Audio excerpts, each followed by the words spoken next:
ராணி kitchen. நான் இப்போ என்ன செய்ய போகிறேன்னா, ஒரு கப்பு கோதுமை மாவு எடுத்திருக்கேன். இதை தண்ணியாக கரைச்சிட்டு நான் வந்து சலடை தோசை பண்ண போகிறேன். வாங்க வீடியோக்குள்ளே போகலாம். மாவு கொட்டிட்டேன். தண்ணியாக இதை கரைச்சிக்கணும். இப்போ இந்த கோதுமை மாவு வந்து நான் நல்லா கரைச்சிட்டேன். இது தேவையான உப்பு போட்டு இதை பாருங்க, இந்த சலடை தோசைக்கு இப்படி தான் கரைச்சிக்கணும் பண்ணணும். ஸ்டவ் பற்ற வச்சுட்டேன். நல்லா காஞ்சிடுச்சு பாருங்க.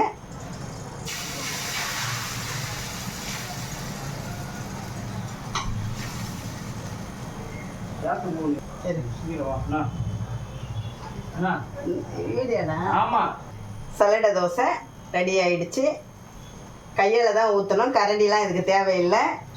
பாருங்கள், சூப்பராக இது வேகட்டும். இதில் வந்து கொஞ்சம் எண்ணெய் போட்டுக்கலாம். தேவையான எண்ணெய்.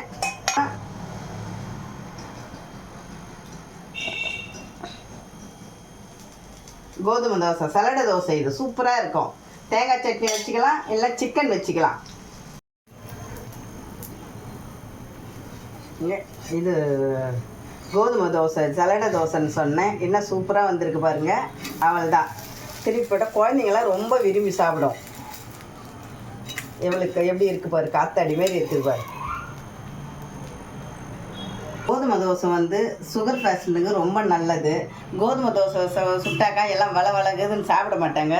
இந்த கோதுமை தோசை எப்படி இருக்குது பாரு, சில மொரன்னு இருக்குது. இதுக்கு பேர் வந்து சலடை தோசை. இதை நம்ம வந்து தேங்காய் சட்னியில் வச்சுக்கலாம். பாருங்கள் எவ்வளோ சூப்பராக இருக்குது பாரு. இது வந்து இதை போல் சுட்டு சாப்பிட்டா இது கோதுமை தோசை மாரியே தெரியாது. இதுக்கு வந்து தேங்காய் சட்னி வச்சுக்கலாம், இல்லை நான் சிக்கன் வச்சு தொக்கு பண்ணியிருக்கேன். இதை இப்போ தான் சாப்பிட போகிறோம். வாங்க வீடியோக்குள்ளே வாங்க. வீடியோ பாருங்கள், ராணி கிச்சனை பாருங்கள். மறக்காமல் பாருங்கள். லைக் பண்ணுங்கள், ஷேர் பண்ணுங்கள், கமெண்ட் பண்ணுங்கள். வணக்கம்.